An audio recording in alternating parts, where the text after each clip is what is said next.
Are there too many apartments in my suburb? How much is too much? Guys, we're going to be discussing this today. Stay tuned.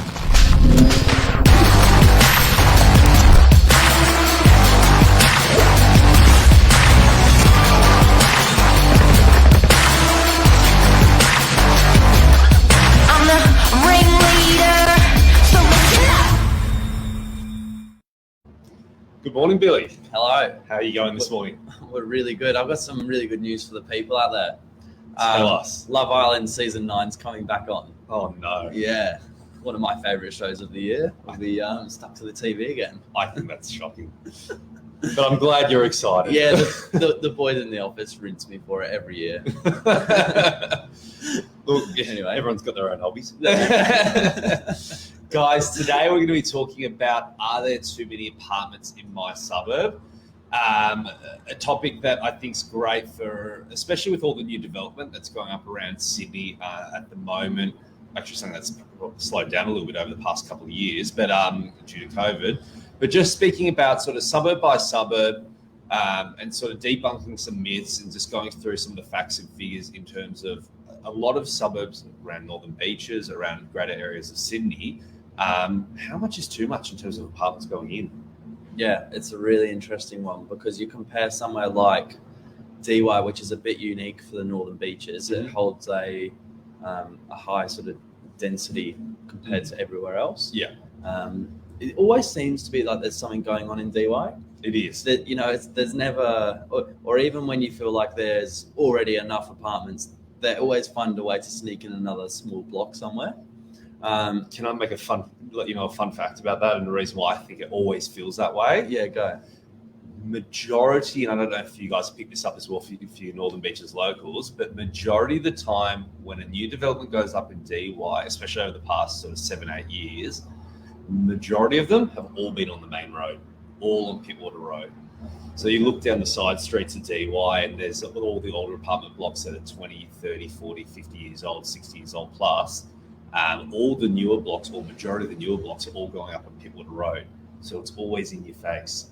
There you go. When you're driving through D1, you're not thinking about it. You're always like, there's always something construction going on. And I think that's a big part about playing into exactly what you said there. And obviously, in recent years, as you can imagine, a lot of these projects have been pushed out.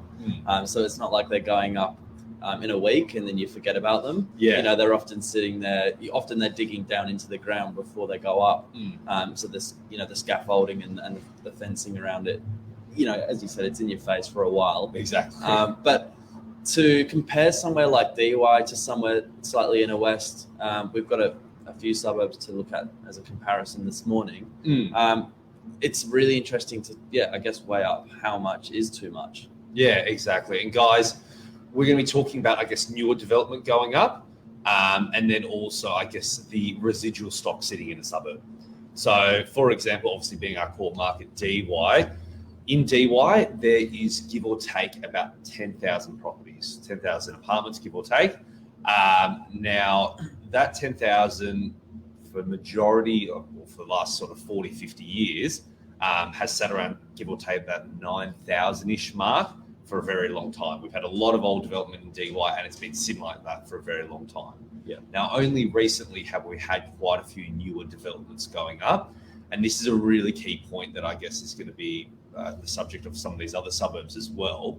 We've had a lot of new development coming in DY, and I've had a lot of conversations with clients over the past few years when they're going, "Oh, there's a lot of these new apartment blocks going up. Is there going to be an oversupply? Is that going to ruin DY's capital growth? Should I be concerned about buying in the suburb?" Yeah. And what we found was there was new buildings like the Osprey building, the Carlisle building, the Meriton Lighthouse building, some other new buildings even going up behind where our office is at the moment.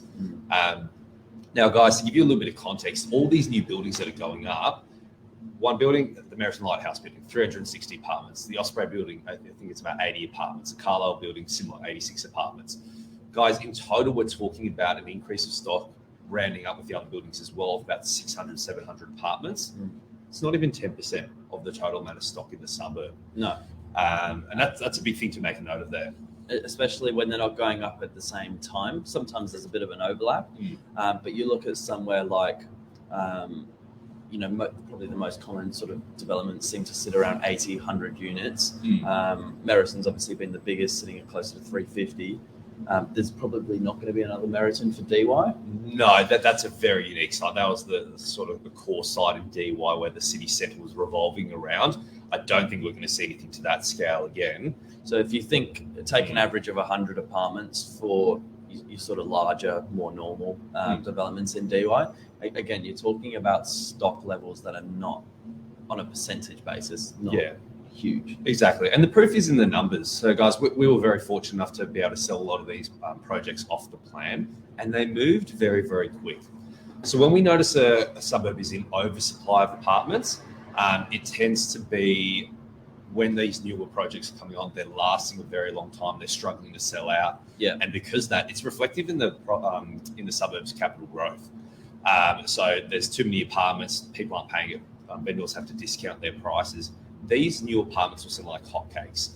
And once they're all sold out, we have the standard turnover in the suburb now as well. And on a topic that we covered on, I think it was yesterday, we noticed that capital growth in DY was still performing very, very strongly for apartments, similar to all these other Northern Beaches suburbs that haven't had major new developments. Yeah. Another really interesting thing I think it's important to note is vendors that are on the market, they're looking at some of these new developments going up, or even, as Michael referenced, the building behind us, for example, which had sold off the plan quite probably even close to 12 months ago, 18 months ago. It was fully sold.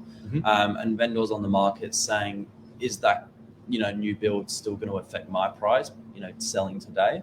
And realistically, you're only competing with properties that are exchanging now, not on the market now. So at the moment in DY, I can definitely think of just one development that's actually people are exchanging on. So, putting pen to paper on sale prices. Yeah. The rest are all pretty much sold.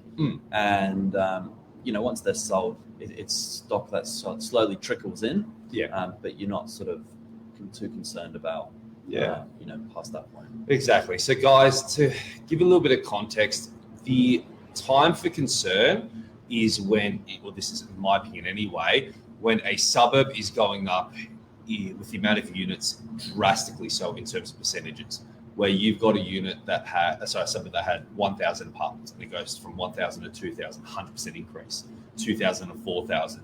And we have seen some of these areas around Sydney where we have had these massive glut of new properties coming onto the market. Yes. And that oversupply there, I think, is where we go obviously into the heading there, how much is too much, where it is a bit of a concern. Even some of the banks with the lending, they make a note against some suburbs as well.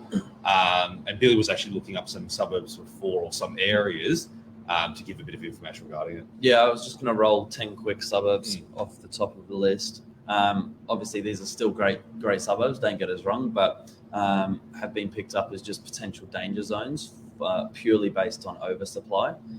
So Schofields, Gosford, Rouse Hill, Zeppelin, Liverpool, Epping, Burwood were 10 there.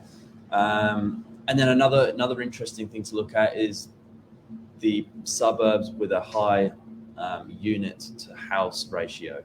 So you look at some of the inner west suburbs, their unit population, I guess your unit ratio is significantly higher than homes. Whereas if you pull it back to something like Northern Beaches, we found it's sort of 50% less.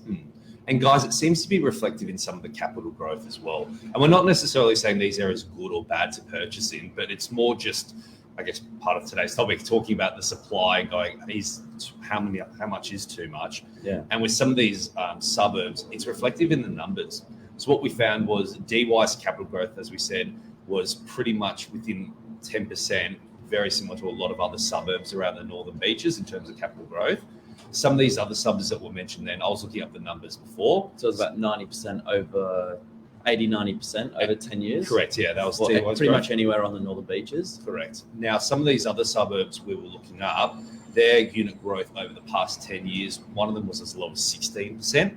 Other ones are sort of sitting sort of 40-50%. Yeah. So we're talking as an average close to half of what the growth was experienced around the Northern Beaches. Now, that is not purely just based off supply. There's so many other factors at play there as well, demand, where people want to live and so forth as well. But I definitely think it is one of probably the largest factors that definitely would have an effect on it. Yes. Is the amount of units that are going up relative to the amount of people that are ready to buy there.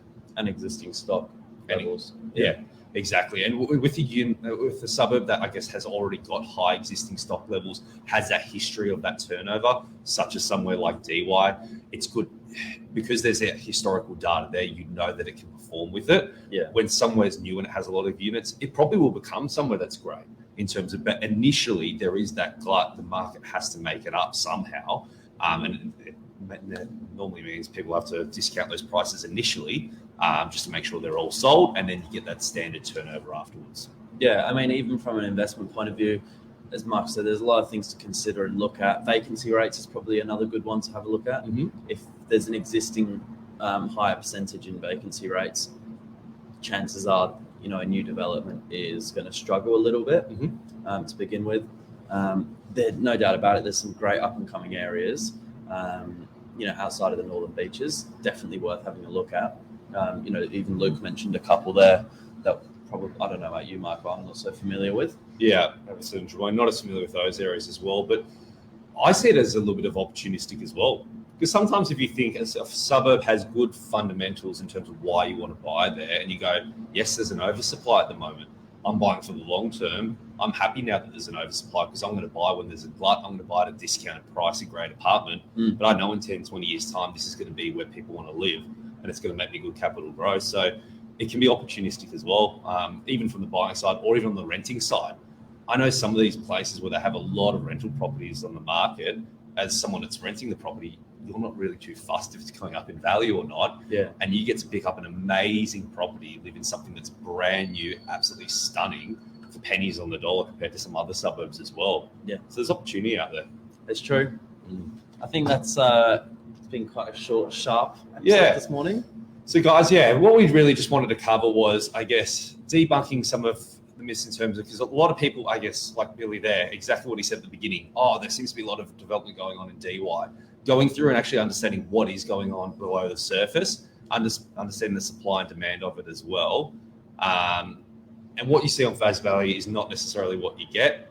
Understand why you're buying, understand the suburb as well, look at the numbers, speak to the local real estate agent there, and it should give you a bit of a better idea. That's it. Awesome. Thanks very much, guys. Thanks, guys. Have a great morning. Cheers.